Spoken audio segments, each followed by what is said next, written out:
VOA World News. VOA 세계 뉴스입니다. 러시아가 시리아 알레포를 장악하고 있는 반군들에게 이번 금요일까지 퇴각하라고 경고했습니다. 러시아 국방부는 오늘 시리아 반군들이 무기를 가지고 오는 4일 오전 9시부터 저녁 7시 사이 2개의 지정된 통로를 통해 무사히 탈출할 수 있도록 허용될 것이라고 발표했습니다. 하지만 민간인들과 환자들은 6개의 다른 통로를 이용해야 한다고 러시아는 강조했습니다. 러시아 군 당국은 또 블라디미르 푸틴 대통령이 무고한 피해자가 나오지 않도록 전투 중단을 지시했다며 시리아군도 반군들에게 지정된 2개의 통로 주변에서 철수할 것이라고 밝혔습니다. 러시아와 시리아군은 지난달 18일 알레포에 대한 공습 중단을 발표한 바 있습니다. 앞서 미국을 비롯한 서방 측은 이 같은 무차별적인 공습으로 민간인이 대량 학살됐다고 주장했지만 러시아는 이를 부인했습니다. 이라크군이 이슬람 순위파 무장 조직 ISIL이 장악 중인 모술시 외곽에 진입하는 데 성공했습니다. 이라크 군 장성은 특수부대가 어제 현지 텔레비전 방송국을 장악했다고 밝혔습니다. 이라크군은 그러나 오늘은 습도가 높고 구름이 많이 낀 날씨로 항공기 시계가 제한됨에 따라 모술 동부 경계지역 진지에 머물러 있습니다. 군 관계자는 AP통신에 날씨 때문에 오늘은 진격할 계획이 없다고 밝혔습니다. 한편 국제구호단체인 노르웨이 난민위원회는 모술 전투가 치열해지면서 민간인들이 큰 위험에 처해 있다고 경고했습니다. 미국 정부가 인도에서 이슬람 순위파 무장 조직 ISIL에 의한 테러 발생 가능성을 경고했습니다. 인도 주재 미국 대사관은 어제 인도에 거주하는 미국인들을 대상으로 한 경고문에서 특히 종교시설과 시장, 축제 장소에서 경각심을 가져줄 것을 당부했습니다. 전문가들은 최근 인도에서 ISIL이 테러 기도 혐의로 적발된 사건과 무관하지 않은 것으로 보고 있습니다. 체포된 ISIL 요원들로부터 인도 테러 위협에 관한 추가 정보를 확보했을 것이라는 관측입니다.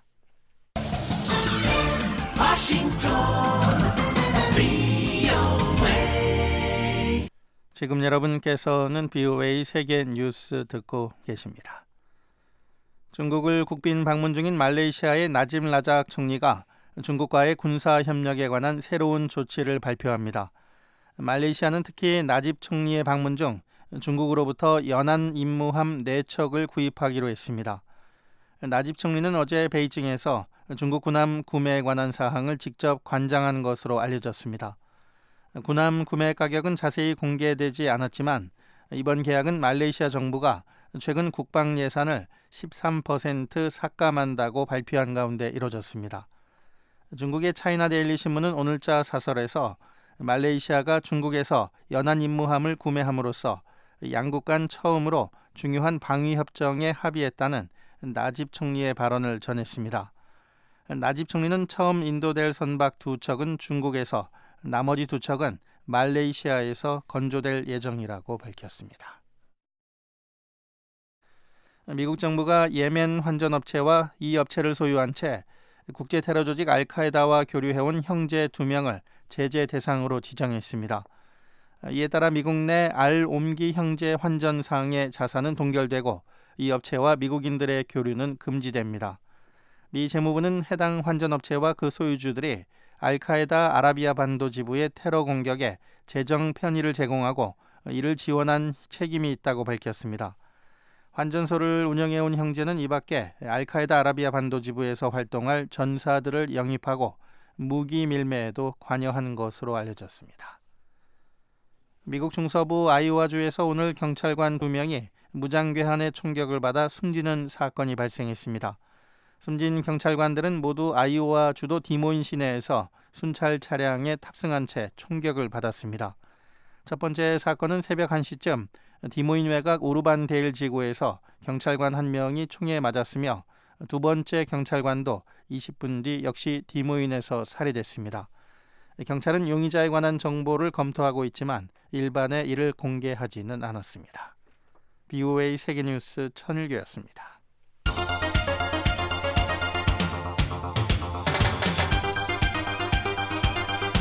VOA News Today. 여러분 안녕하십니까? 박형주입니다. 11월 2일 수요일 VOA 뉴스 투데이 3부 시작합니다. 먼저 이 시간 주요 소식입니다. 북한이 무수단 중거리 탄도미사일 발사를 준비하는 정황이 포착됐습니다. 한국 군 당국은 감시 태세를 강화했습니다. 북한의 다양한 도발 가능성에 대비하여 관련 동향을 예의주시하면서 만반의 대비 태세를 갖추고 있다라고 말씀드리겠습니다. 북한 당국이 지난 3분기 동안 배급한 식량은 하루 1인당 300g 정도로 올 들어 최저 수준인 것으로 집계됐습니다. 미국의 한반도 전문가들은 철저한 분배 감시를 전제로 대북 수혜 지원이 이루어져야 한다고 대체로 생각하는 것으로 VOA 설문조사 결과 나타났습니다. 목요일인 내일 황해도와 함경남도에는 새벽 한때 비 또는 눈이 내리겠습니다. 아침 최저 기온은 영하 8도에서 영상 6도, 낮 최고 기온은 영하 5도에서 영상 14도입니다.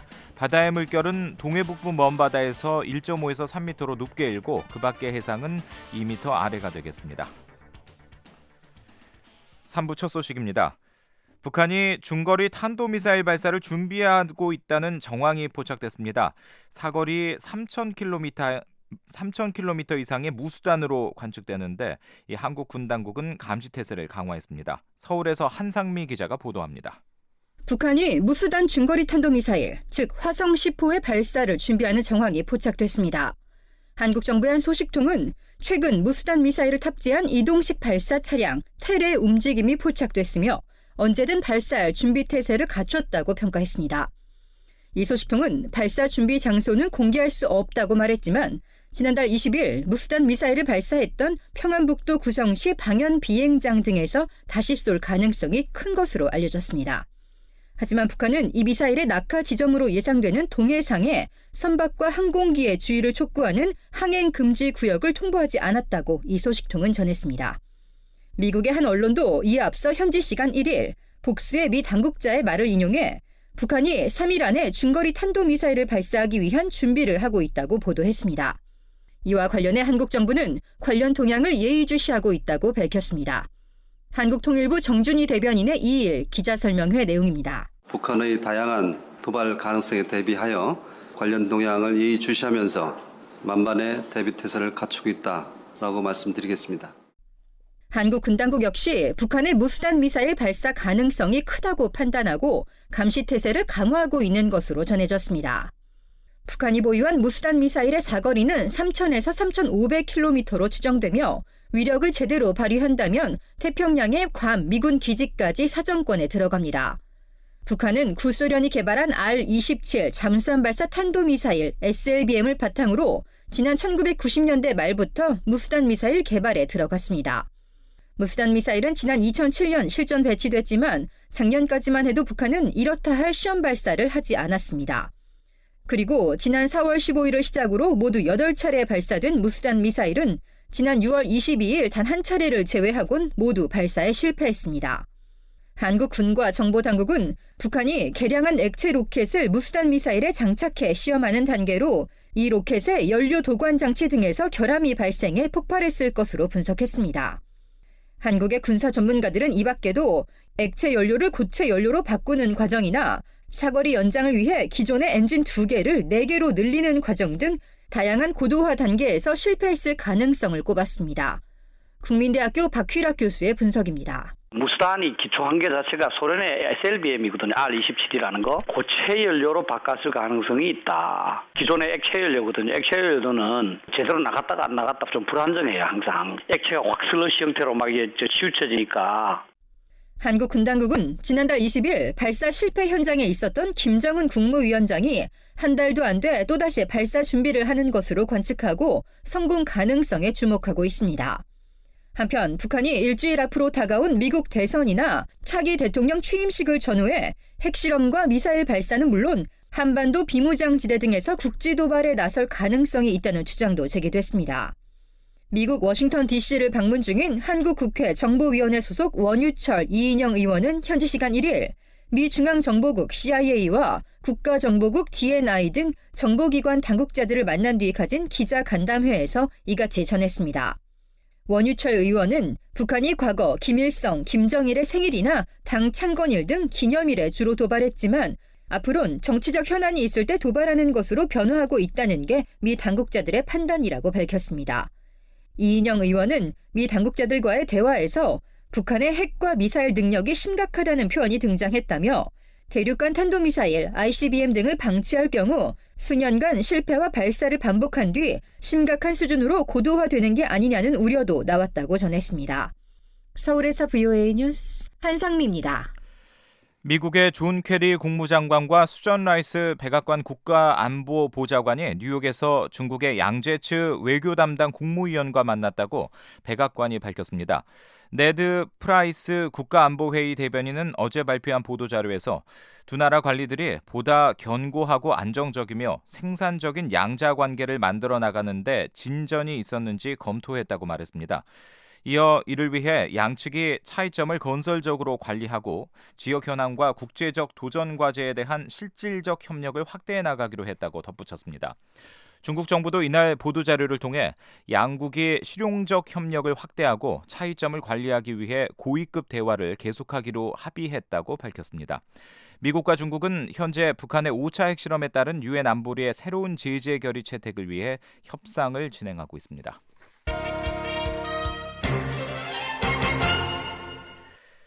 북한 당국은 지난 3분기 동안 올 들어 가장 적은 양인 1인당 하루 300g의 식량을 배급했다고 유엔이 밝혔습니다. 한편 유엔 세계 식량 계획이 지난달 북한에 분배한 식량 규모는 올 들어 최고 수준을 기록했습니다. 이은경 기자가 보도합니다. 세계식량계획은 1일 VOA의 북한 당국이 지난 7월부터 9월까지 주민 1명당 하루 300g의 식량을 배급했다고 밝혔습니다. 이는 올 들어 가장 낮은 수준으로 유엔의 1인당 하루 최소 권장량 600g의 절반 수준에 불과하다고 세계식량계획은 밝혔습니다. 세계식량계획은 전반적으로 북한의 식량 배급량이 당국이 목표로 하는 573g에 크게 못 미치고 있다고 지적했습니다. 7월부터 9월까지 3분기 배급량은 4월부터 6월까지 2분기 배급량 360g에 비해 17%가량 줄어든 규모입니다. 또 1월부터 3월까지 배급량 370g에 비해서는 19% 줄어들었습니다. 특히 지난 2013년 3분기 390g을 배급했던 것에 비해 큰 폭으로 줄었습니다. 다만 가뭄으로 이모작 수확량이 크게 감소했던 지난해 3분기 270g을 배급했던 것에 비해서는 늘어난 규모입니다. 이런 가운데 세계식량계획이 지난달 북한에 분배한 식량 규모는 올 들어 최고 수준을 기록했습니다. 세계식량계획 아시아 지역 사무소의 실케 버 대변인은 1일 VOA에 보낸 이메일에서 10월 함경북도 수재민을 포함해 어린이와 임산부, 수유모 79만 2천여 명에게 2,800톤의 식량을 지원했다고 밝혔습니다. 이는 지난 9월 북한 취약계층 73만여 명에게 2,700톤의 식량을 지원했던 것에 비해서 3%가량 증가한 규모입니다. 또 지난 7월 취약계층 45만 7천여 명에게 380톤의 식량을 지원했던 것에 비해 7.5배, 8월 65만여 명에게 2,100톤의 식량을 지원했던 것에 비해서도 25%가량 증가했습니다. 세계식량계획은 8월 말부터 9월 초까지 함경북도 수재민 14만 3천여 명에게 콩 402톤과 영양 강화 과자를 분배했다고 밝혔습니다. 또 자금이 확보되면 내년 3월까지 취약계층 9만 5천여 명에게 영양 지원을 할 계획이라고 밝혔습니다. 이와 함께 앞으로 3개월 동안 수해 복구 작업에 동원된 주민 14만 3천여 명에게도 식량을 지원할 예정입니다.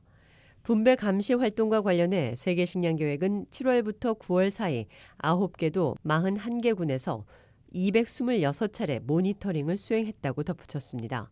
세계식량계획은 홍수 피해 지역을 지원하기 위해 미화 720만 달러가 필요하다고 밝혔습니다. 함경북도 수해 지역은 세계식량계획의 정규 지원 대상이 아니어서 추가 자금이 긴급하게 필요하다는 설명입니다. 세계식량계획은 이런 가운데 유엔 중앙긴급구호기금으로부터 180만 달러를 받았다며 함경북도 3개군에 내년 3월까지 식량을 지원할 수 있게 됐다고 밝혔습니다. VOA 뉴스 이은경입니다.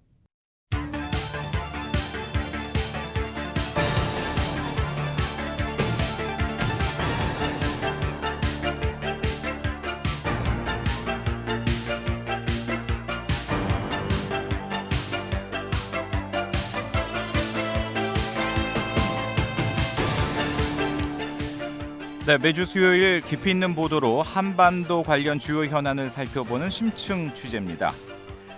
북한 함경북도 수해 지역에 대한 국제사회의 지원이 대북 제재 국면 속에서 쉽지 않은 것으로 전해지고 있는데요. VOA가 미국의 한반도 전문가들을 대상으로 수해 지원 필요성에 대한 설문조사를 했습니다. 대부분 필요성에 대체로 공감하면서도 철저한 분배 감시를 전제 조건으로 제시했습니다. 그런가 하면 대북 지원에 대한 절대적 반대 의사를 밝힌 전문가들은 설문조사에 응한 25명 가운데 4명뿐이었는데요. 자세한 내용을 김현진 기자가 전해드리겠습니다. 미국의 전문가들은 지난 8월 말과 9월 초 사이 발생한 홍수로 어려움을 겪고 있는 북한 주민들에게 어떤 방식으로든 지원이 이뤄져야 한다는데 대체로 의견을 같이 했습니다. VOA의 설문조사에 응한 전문가 25명 가운데 절반 이상이 수재민 구호 필요성에 공감하고 국제사회의 인도적 구호 활동에 찬성한다고 밝혔습니다. 이들은 그러나 대부분 무조건적 지원에는 난색을 표명하면서 엄격한 사전 조건을 강조했습니다. 특히 식량 등 지원품이 철저한 감시 아래 공정하게 분배돼야 한다는 조건을 최우선 관심사로 제시했습니다. 미국 기업연구소의 니컬러스 에버스타트 선임연구원입니다. We cannot rely upon the good faith of the North Korean government to distribute the necessary. 북한 당국의 분배 감시는 믿을 수 없으며 반드시 외부 요원에 의한 철저한 분배 감시가 이루어져야 한다는 겁니다. 에버스타트 연구원은 지원 단체나 국가가 수해 현장을 직접 방문해 취약계층의 상황을 파악한 뒤 어떤 물자가 필요한지 직접 결정할 수 있어야 하며 분배 감시가 허용되지 않는 곳이 있어서도 안 된다고 말했습니다. 그런 면에서 현재 유엔을 통한 대북 지원은 많은 한계점이 있다고 에버스타트 연구원은 지적했습니다. 북한 관계자들이 지원품을 분배하고 있고 외부 요원이 감시하고 있는 정도에 그치고 있다는 겁니다. 또 자강도 등 일부 지역에 대한 접근도 이뤄지지 못하고 있는 실정이라고 에버스타트 연구원은 지적했습니다. 동북아시아 전문가인 고든창 씨도 비슷한 시각을 보였습니다. 고든창 씨는 반드시 외국인 국제요원이 구호물자를 분배하고 철저히 감시해야 한다고 밝혔습니다. 구호물자가 북한 군인이나 관계자들에 의해 분배되면 북한 당국이 구호물자를 제공한 것으로 잘못 인식될 수 있다는 겁니다. 미첼리스 전 국무부 정책기획실장도 한국어를 구사하는 국제요원이 직접 물자를 주민들에게 전달하고 식량이 다른 곳으로 전용되지 않도록 철저한 감시가 이뤄져야 한다고 말했습니다. 미 국방정보국 분석관을 지낸 브루스 벡톨 안젤로 주립대 교수는 과거 대북 지원의 상당수가 군부로 전용됐던 사례가 있었다며 모든 분배 현장에 대한 접근이 허용돼야 한다고 강조했습니다. 북한 자유연합의 수전 숄티 대표는 더 나아가 주민들이 지원된 식량 등 구호품을 직접 소비 사용하는 것을 눈으로 확인할 수 있어야 한다고 주장했습니다. Consumption is the key word there. The aid has to be monitored to the point of consumption. The defectors told us afterwards that humanitarian workers would distribute the aid to the families and they would receive a receipt. 탈북자나 과거 대북 지원에 동참했던 국경 없는 의사회 등 지원단체들에 따르면 고난의 행군 시절 국제감시요원이 분배 현장을 떠나면 북한군이 트럭으로 식량 등 지원품을 회수하거나 빼앗는 경우가 많았다는 겁니다. 따라서 철저한 감시 없는 지원은 결국 북한 정권만을 이롭게 할 뿐이라고 숄티 대표는 지적했습니다. 일부 전문가는 구호 물품이 장마당이나 군대로 빼돌려질 가능성을 사전에 차단하는 방안을 제시했습니다. 미국 외교협회의 스콧 스나이더 연구원은 지원이 유엔을 통해 현금이 아닌 주민들이 바로 직접 사용할 수 있는 현물 위주로 이뤄져야 한다고 말했습니다. 그렇게 해야 지원품이 장마당으로 전용될 가능성을 최소화할 수 있다는 겁니다. 워싱턴의 민간단체인 전략문제연구소의 레리 닉시 객원연구원은 수해 지원품은 의료기기나 약품, 의료인 교류 등에 한정돼야 한다고 말했습니다. I would offer only medical equipment, medicines and even doctors. And when this particular crisis 식량 등은 군대나 엘리트 계층에 전용될 가능성이 있어 지원해선 안 되며 수해 복구가 끝난 뒤에는 의료기기와 사용하지 않은 의약품을 다시 돌려받아야 한다는 주장입니다. 워싱턴의 민간단체인 외교정책 포커스의 존 페퍼 소장은 지원이 외부로 전용되는 것을 막기 위해 플럼 피너트 같은 영양식을 지원할 것을 제안했습니다. 플럼피너트는 영양실조에 걸린 어린이들에게 효과적이므로 전용될 위험이 없다는 겁니다. 일부 전문가들은 철저한 감시에도 불구하고 대북 지원은 결국 북한 정권의 이득이 될 것이라는 견해를 밝혔습니다. 그럼에도 불구하고 고통받는 주민들을 외면해서는 안 된다는 게 데이비드 맥스웰 미국 조지타운 대학 전략연구센터 부소장의 주장입니다. 김정은 정권이 비록 북한 주민들에게 무관심해도 국제사회는 자신들을 돌보고 걱정하고 있다는 것을 북한 주민들이 알아야 한다는 겁니다. 켄 고스 미 해군 분석센터 국제관계국장도 국제사회가 북한 주민들에게 무관심한 것으로 보여져서는 안 된다며 수혜 지원은 옳은 일이라고 강조했습니다. 대북 지원에 찬성하는 전문가 가운데 리언 시걸 사회과학원 동북아 안보협력 프로젝트 국장은 조건 없는 지원을 강조했습니다. 시걸 국장은 분배 감시의 필요성에 의문을 제기하면서 다만 북한 주민들의 미국에 대한 적대심 완화를 위해 지원품에 미국 정부나 민간단체가 지원한 것이라는 표시를 꼭 해야 한다고 말했습니다. 어려움에 부딪힌 나라에 대한 원조는 정치와 분리돼야 한다는 겁니다. 뉴욕의 민간단체인 코리아 소사이어티의 스티븐 노퍼 부회장도 냉전 시대 말 인도주의와 안보 문제를 분리해 접근했던 로널드 레이건 대통령의 정책을 언급하며 미국은 이런 기조를 유지해야 한다고 말했습니다. It was the arch-conservative Ronald Reagan who introduced at the end of the Soviet era a policy where there was a delinking. 정치적 이유로 어려움에 처한 북한 주민들의 고통을 외면해서는 안 된다는 겁니다.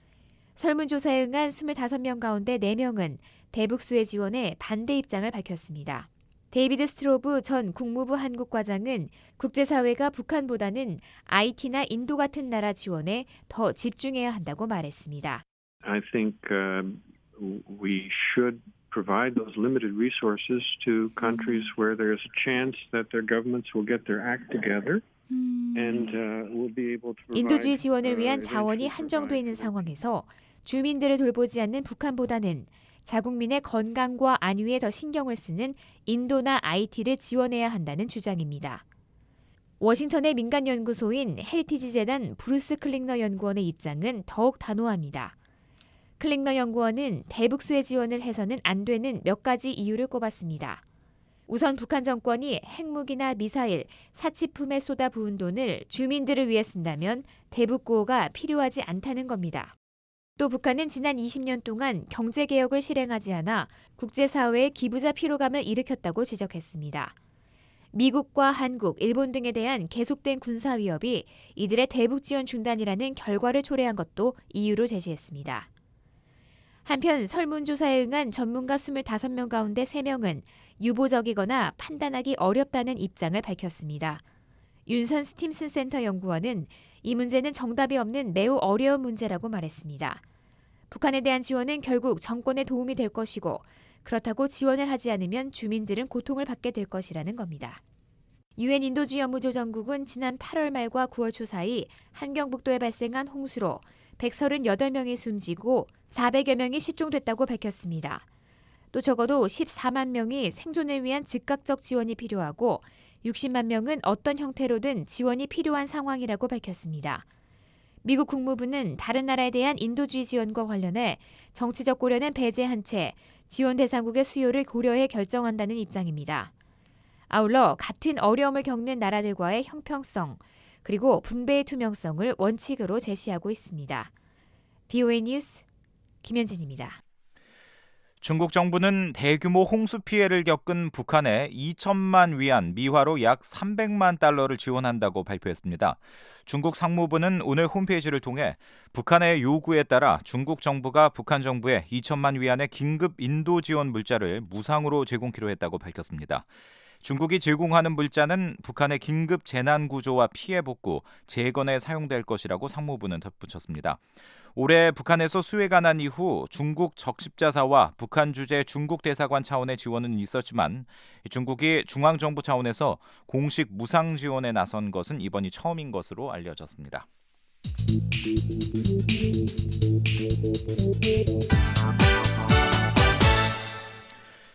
최근 들어 북한 선전 매체들이 남한 출신의 반기문 유엔 사무총장을 연일 강하게 비난하고 있습니다. 올해 임기가 끝나는 반 총장은 이 한국 보수 세력의 유력한 차기 대통령 선거 후보로도 거론되고 있는데요. 이 북한이 한국 대선에 개입하려는 의도라는 분석이 나오고 있습니다. 서울에서 김환용 기자가 취재했습니다. 북한 선전 매체들이 연일 반기문 유엔 사무총장을 맹비난하는 기사들을 싣고 있습니다. 지난달 30일 대남 선전 매체 우리민족끼리가 반 총장 비난 기사를 게재한 이후 다른 선전 매체들도 가세해 반 총장을 공격하는 기사들을 내보내고 있습니다. 이 가운데 북한 선전 매체 메아리는 지난달 31일 반기문 유엔 사무총장이 한국 대통령 후보로 나선다면 한국 국민들의 수치이며 불행이라고 주장했습니다. 이 매체는 반 총장이 유엔 사무총장 임기 10년 동안 해놓은 일이 아무것도 없어 세계적인 비난거리가 됐다고 무능함을 이유로 꼽으면서도 자신들에 대한 국제사회의 압박에 반 총장이 앞장선 때문임을 숨기지 않았습니다. 반 총장이 미국의 꼭두각시가 돼 대북 제재와 북한 인권에 나발을 불어대고 있다고 원색적으로 비난했습니다. 서울대 통일평화연구원 장용석 박사입니다.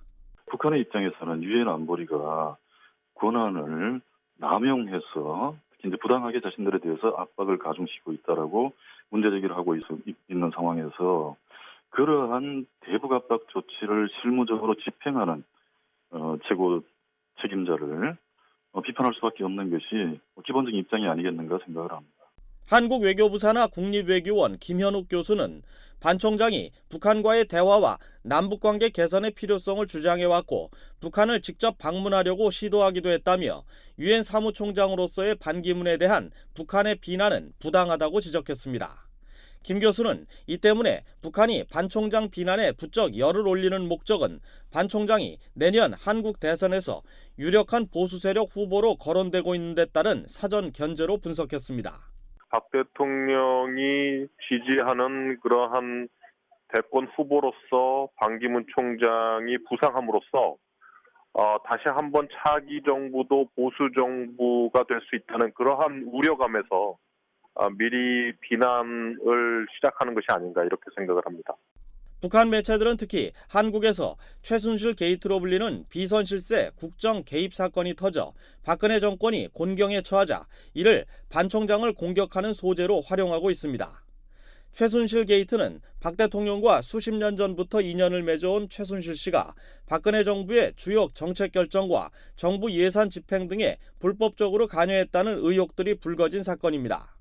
양무진 북한대학원 대학교 교수는 북한이 이런 한국의 전국 불안을 틈타 반 총장을 비난하고 있다고 말했습니다. 북한 입장에서는 박근혜 정부와 반기문 총장은 한 배를 탔다. 특히 반통일 이러한 보수 세력으로서 이 판단하고 있기 때문에 그런 차원에서 박근혜 정부를 비판하고 반기문 총장을 비판함을 해가지고 나름대로 이 한반도 문제에 있어가지고 자기들이 주도해 나가겠다는 그런 전략적 의도가 담긴 것으로 분석합니다. 서울대 통일평화연구원 장용석 박사는 그러나 북한의 이런 행태가 자신들이 원하는 정반대의 효과를 낼 것이라고 꼬집었습니다. 역설적으로 북한의 이러한 비난이 결국은 반기문 총장이 가지고 있는 국제사회 규범, 가치, 원칙 이런 것들이 더 중요하다는 인식을 심어줌으로써 결과적으로 반기문 총장에 대한 어떻게 보면 지지를 높여주는 이런 결과를 가져올 수도 있다는 점도 유의해야 되지 않을까 생각합니다. 양무진 북한대학원 대학교 교수는 북한이 과거에도 선전 매체들을 동원해 한국 대선 결과에 영향을 주려 했지만 역효과를 냈었다며 그런데도 북한 당국이 이런 행태를 반복하는 것은 김정은 국무위원장을 의식한 보여주기식 행동일 뿐이라고 지적했습니다. 서울에서 VOA 뉴스 김환용입니다. 한국에서는 최근 불거진 박근혜 대통령의 비선 실세 국정 개입 의혹으로 전국이 혼란스러운데요. 미국 백악관은 이 같은 사태와 관계없이 미한 동맹의 우선순위를 둘 것이라고 밝혔습니다.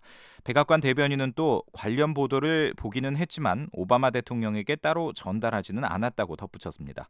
백성원 기자의 보도입니다. 미국과 한국의 동맹 관계는 여전히 강력하고 견고하다고 백악관이 밝혔습니다.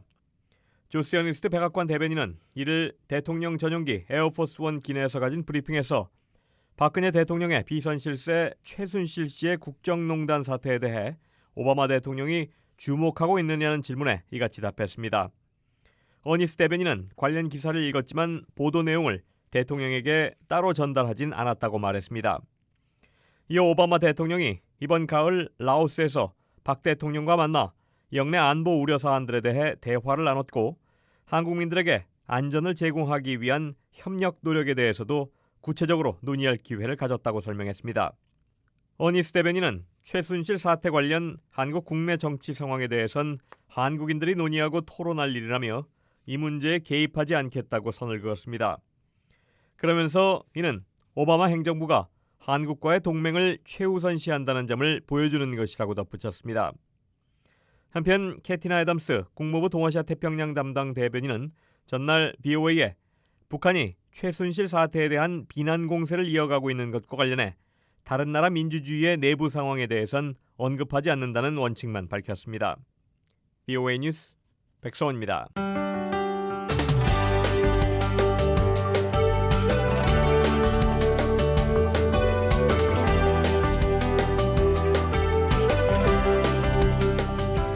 네, 한반도 통일과 북한, 탈북민과 관련한 한국 내 움직임을 살펴보는 헬로우 서울입니다.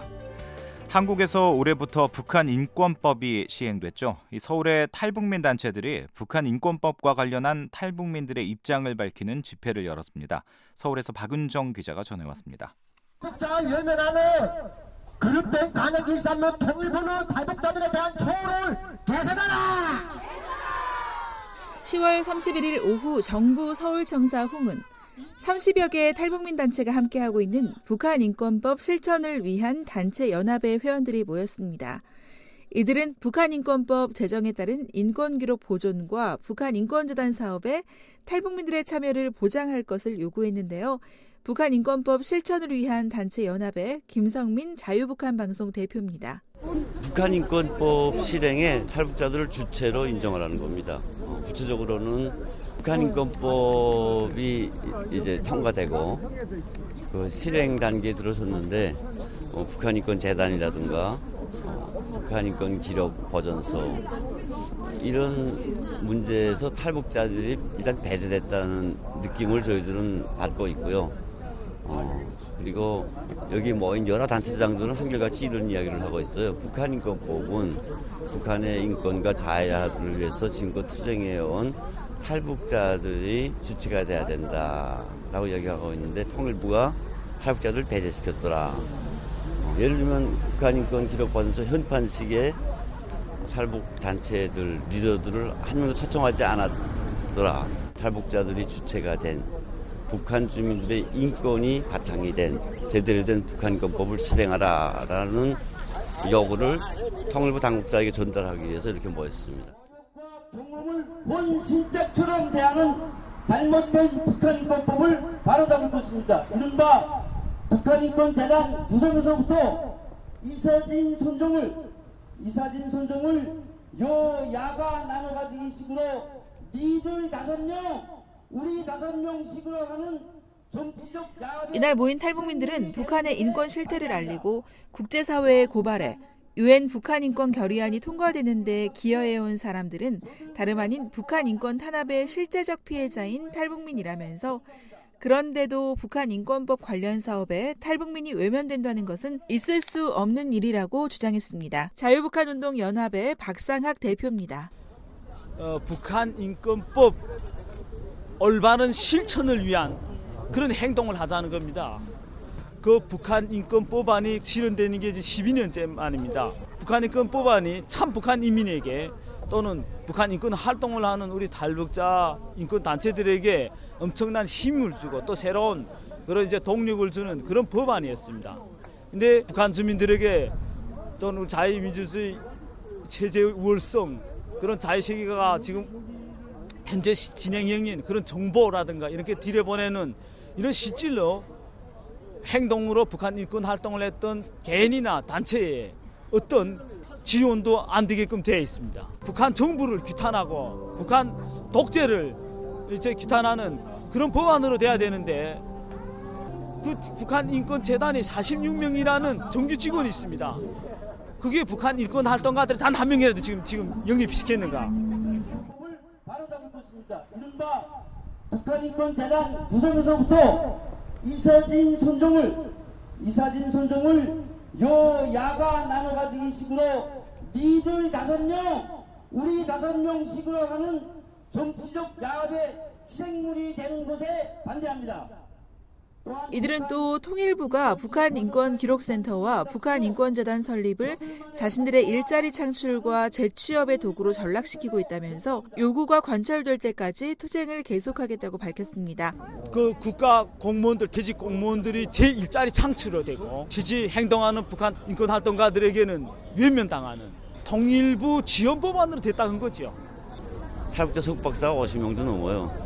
뭐가 부족해서 이런 사람들을 안 쓰는지, 안 쓰려고 하는지, 지금 통일부는 아직 실행 단계라고 하고 있는데 경각심을 표시하고 경종을 울리기 위해서 모였습니다. 또한 이들은 남북 하나재단의 예산을 탈북민들에게 직접적이고 효율적으로 사용할 것 등 현실성 있는 탈북민 지원 정책을 추진할 것을 촉구하기도 했습니다. 북한 탈주민 지원재단에 지금 6년째 가동하고 있는데 탈북자들의 구체적인 정책보다도 연군이 조산이 이런 데 쓰고 탈북자들이 거기에 포함되지 못해요.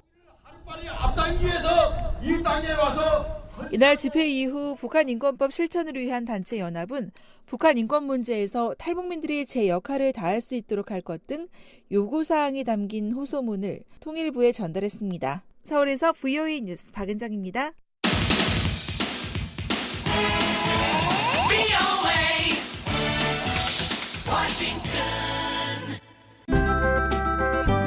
저희 VOA 미국의 소리 한국어 방송에서는 여러분의 의견을 기다리고 있습니다.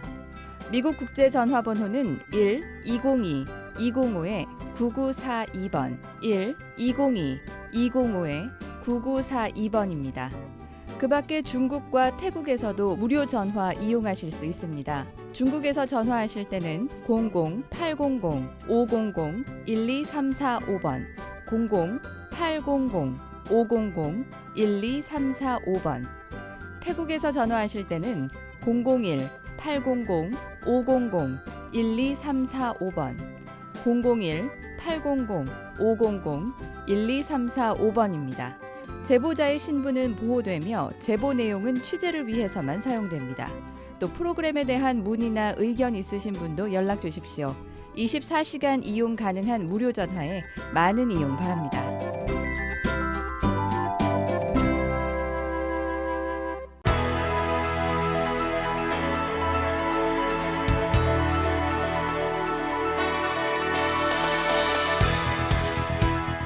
네, 세계 곳곳의 뉴스와 미국 뉴스를 정리해드리는 세계는 지금입니다. 장량희 기자 나와 있습니다. 어서 오십시오. 안녕하십니까. 네. 자, 오늘은 어떤 소식 가지고 오셨습니까?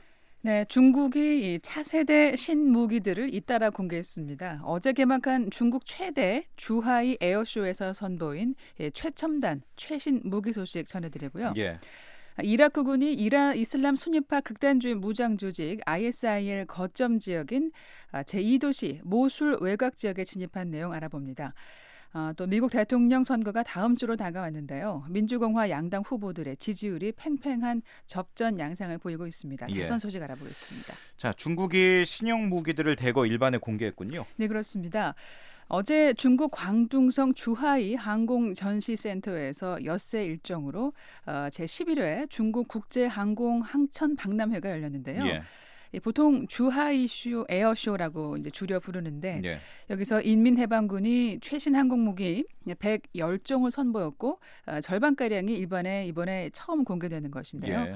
특히 중국이 독자 개발한 차세대 스텔스 전투기 젠20하고 차세대 대형 드론 차이훈 5호가 관람객들의 폭발적인 반응을 이끌어냈습니다. 예.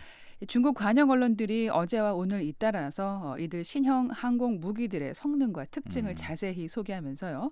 군사 굴기의 본격적인 신동을 알리는 그런 어떤 신호가 될 거라는 평가를 내렸습니다. 예, 사실 이런 무기들은 눈으로 직접 좀 봐야지 실감이 나는데요. 그렇죠.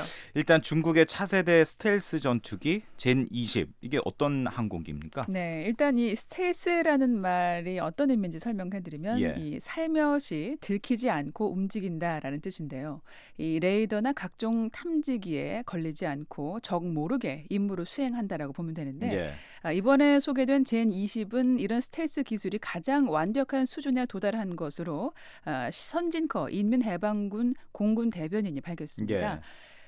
이 공중 급유 기능을 통해서 장거리 비행이 가능하고요. 장거리 순항 미사일을 발사할 수도 있는데요. 이 중국 군사 평론가들은 젠 20이 이미 그 미 공군 스텔스 전투기인 F-22 랩터보다 약간 나은 성능을 갖췄다고 설명하고 있습니다. 그런데 미국은 이미 그 위급에 그러니까 F-22 랩터보다 더 업그레이드된 스텔스 전투기를 운영하고 있다고요? 그렇습니다. 미 공군이 이 최신의 스텔스 전투기 F-35를 실전에서 운영하고 있는데요. 내년 1월부터 총 16대가 이 주일 미군 이와쿠니 기지에도 배치될 예정입니다. 이 F-35는요. 스텔스 기능은 물론이고요.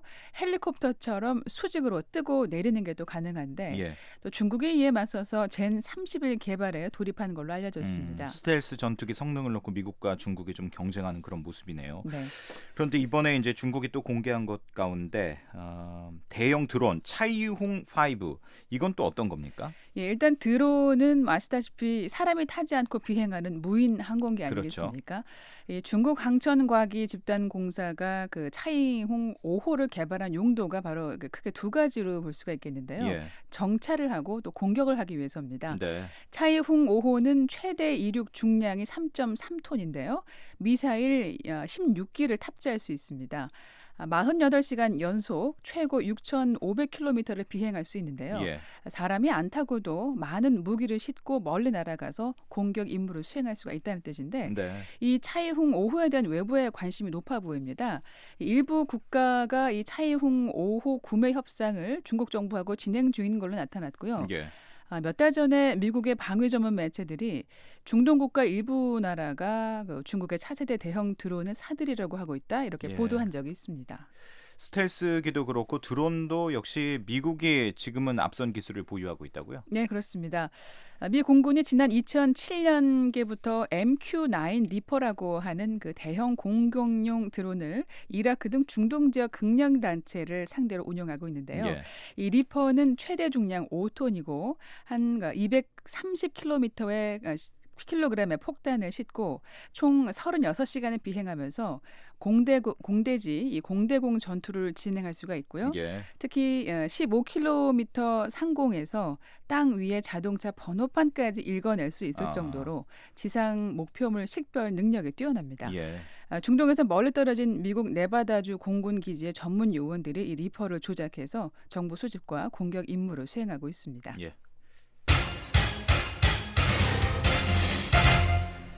네, 이번엔 중동 소식 알아보겠습니다. 이라크군이 모술 외곽에 진입했다는 소식이 있군요. 네, 세계 각지에서 테러를 일으키고 있는 이슬람 극단주의 무장단체 ISIL의 근거지가 이 시리아 락카와 이라크의 모술이죠. 이라크 정부군이 지난달 17일부터 미국이 지원하는 쿠르드 민병대와 함께 이 모술 탈환 작전을 벌여왔는데요. 어제 이 모술 외곽 진입에 성공을 한 겁니다.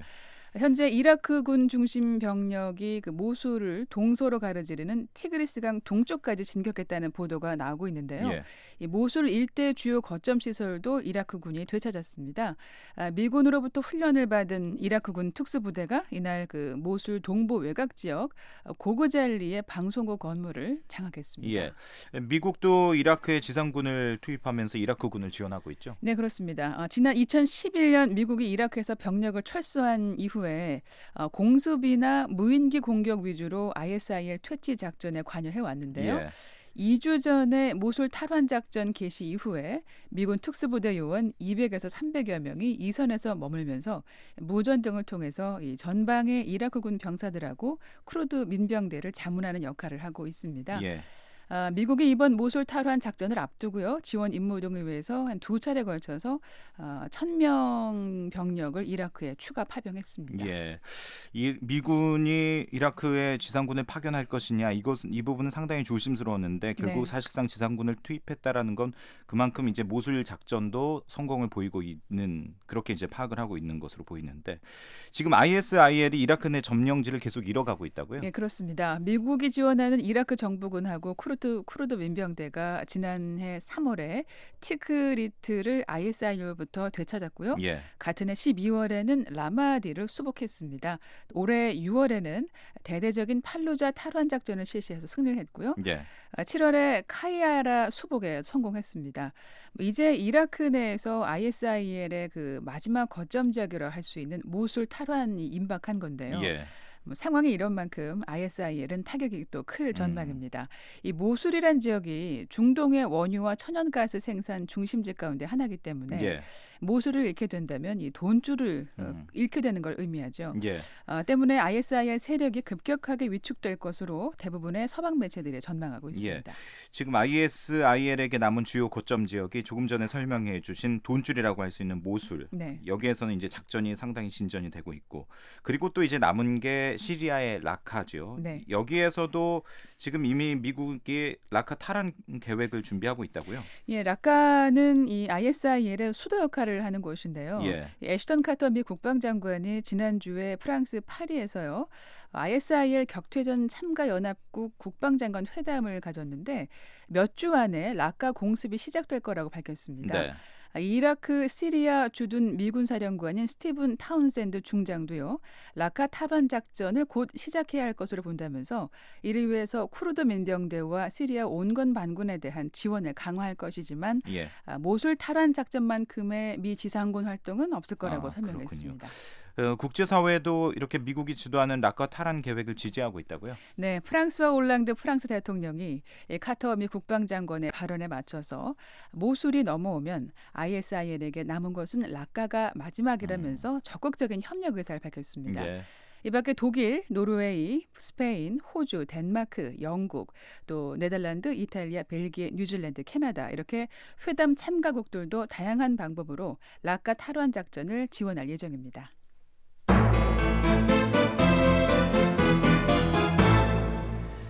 네, 세계는 지금 마지막으로 미국 대통령 선거 관련 소식 알아보겠습니다.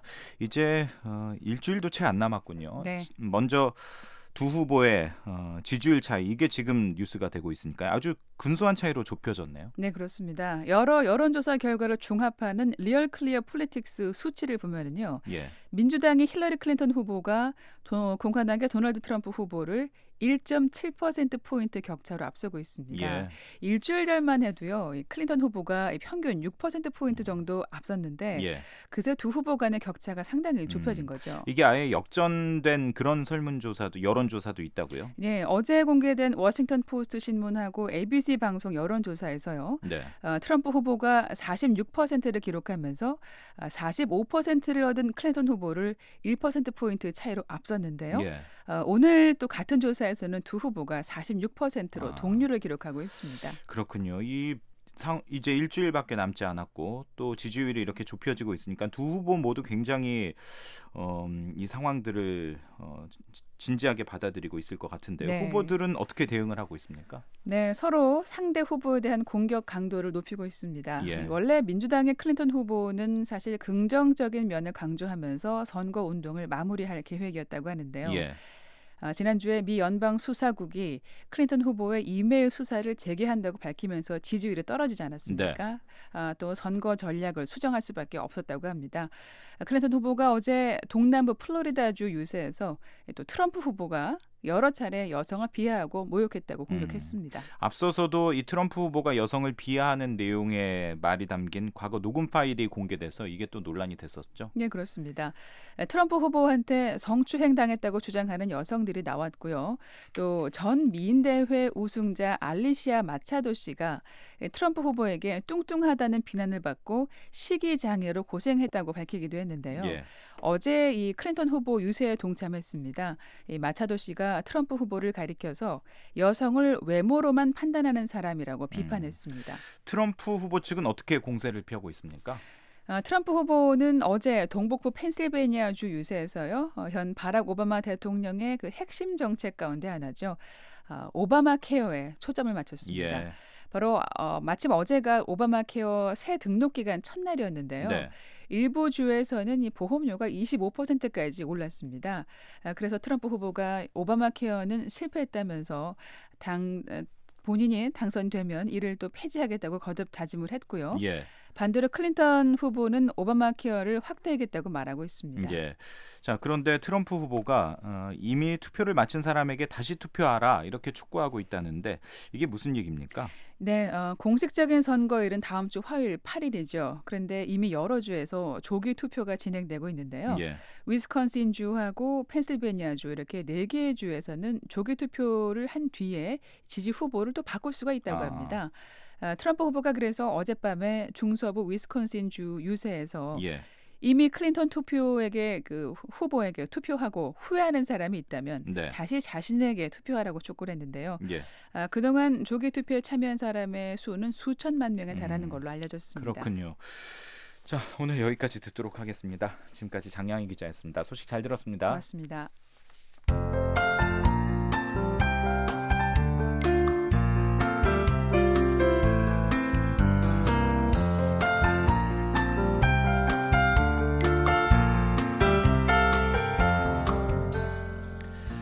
네, 한국기상청 제공 북한 날씨입니다. 목요일인 내일 황해도와 함경남도에는 새벽에 비 또는 눈이 내리겠습니다.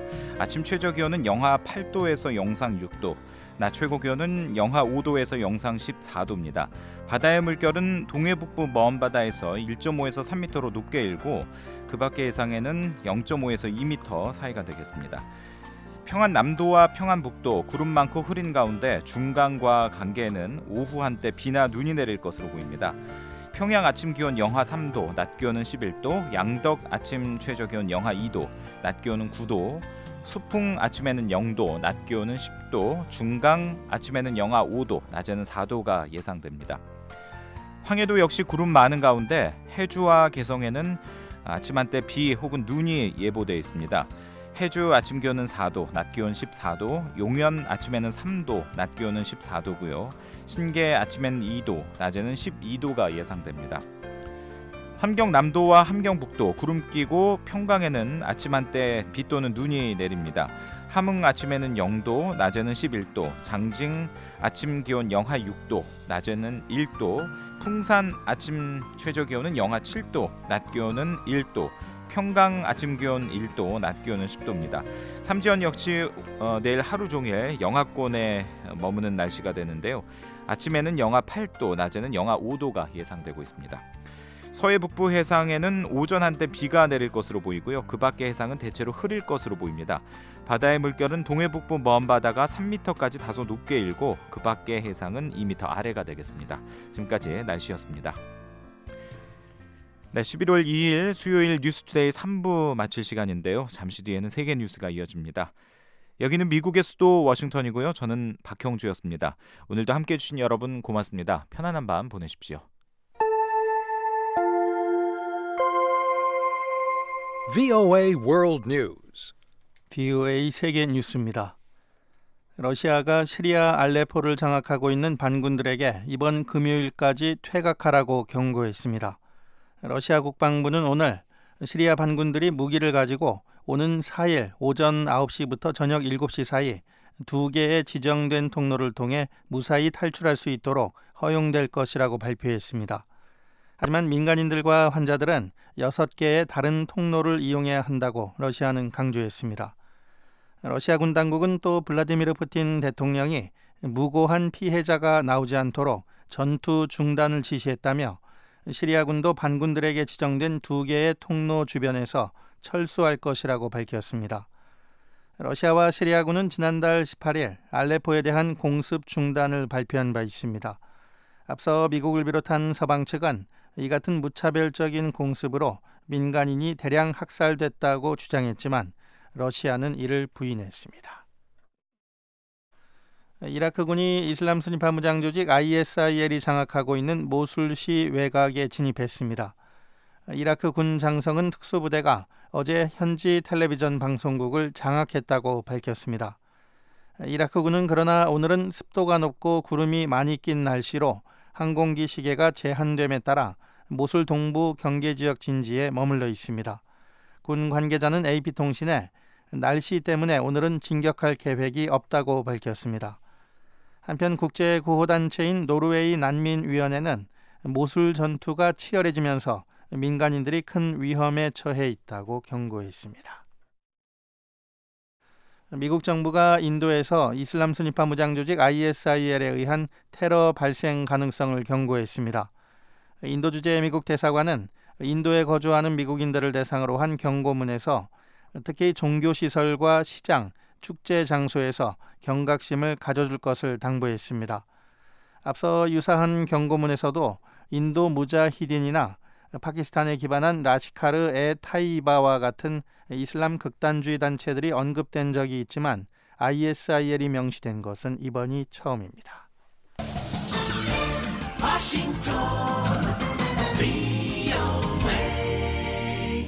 지금 여러분께서는 VOA 세계 뉴스 듣고 계십니다. 일본은 미얀마 정부의 평화 정착 노력을 돕기 위해 5년간 8천억 엔, 미화로 약 77억 3천만 달러를 지원할 계획이라고 아베 신조 일본 총리가 밝혔습니다.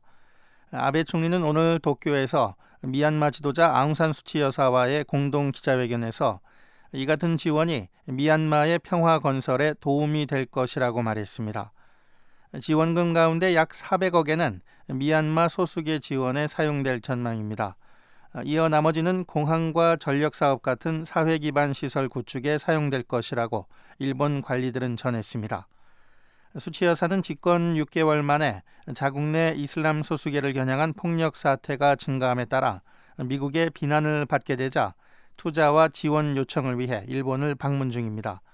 미얀마는 최대 교역국인 중국과의 균형을 맞추기 위해 일본의 투자와 관계 강화가 필요한 상황입니다.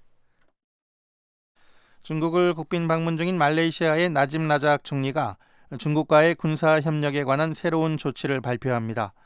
말레이시아는 특히 나집 총리 방문 중 중국으로부터 연안 임무함 4척을 구입하기로 했습니다. 나집 총리는 어제 베이징에서 중국 군함 구매에 관한 사항을 직접 관장한 것으로 알려졌습니다. 군함 구매 가격은 자세히 공개되지 않았지만 이번 계약은 말레이시아 정부가 최근 국방 예산을 13% 삭감한다고 발표한 가운데 이뤄졌습니다. 중국의 차이나 데일리 신문은 오늘자 사설에서 말레이시아가 중국에서 연안 임무함을 구매함으로써 양국 간 처음으로 중요한 방위 협정에 합의했다는 나집 총리의 발언을 전했습니다.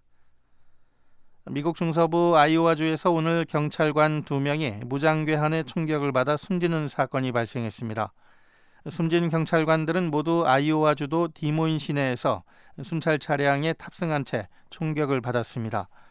첫 번째 사건은 새벽 1시쯤 디모인 외곽 우르반데일 지구에서 경찰관 1명이 총에 맞았으며 두 번째 경찰관도 20분 뒤 역시 디모인에서 살해됐습니다. VOA 세계뉴스 천일규였습니다. 지금까지 여러분께서는 VOA 한국어 저녁방송을 들으셨습니다. VOA 한국어 저녁방송은 저녁 7시 30분부터 11시 30분까지 4시간 동안 중파 1188kHz를 통해 들으실 수 있습니다. 또 밤 8시 30분부터 9시 30분까지 1시간 동안은 단파 7460kHz와 9490kHz로 들으실 수 있습니다. 그리고 밤 9시 30분부터 11시 30분까지 단파 11990kHz, 12110kHz로도 VOA 한국어 저녁방송을 들으실 수 있습니다. 그리고 매일 아침 3시 30분부터 5시 30분까지 2시간 동안 보내드리는 VOA 한국어 아침 방송은 단파 5875, 7365, 7485kHz로 들으실 수 있습니다. 함께해 주신 여러분 고맙습니다. 다음 방송 시간까지 안녕히 계십시오.